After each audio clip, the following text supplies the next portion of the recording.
আজকে আমি একটা খুব ইজি বাঁধাকপি রেসিপি করছি। এই রেসিপিটা আপনারাও করে একবার খেয়ে দেখুন, দারুণ লাগবে।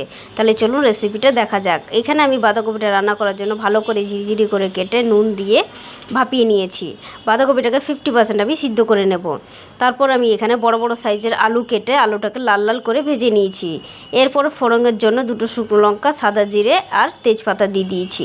ফোড়নটা হয়ে গেলে দিয়ে দিলাম ভাপিয়ে রাখা বাঁধাকপিটা দেওয়া হয়ে গেলে এরপরে দিয়ে দিলাম আদা পেস্টটা দিয়ে দিলাম পরিমাণ মতো হলুদ, পরিমাণ মতো নুন, দিয়ে দিলাম সামান্য লঙ্কা গুঁড়ো।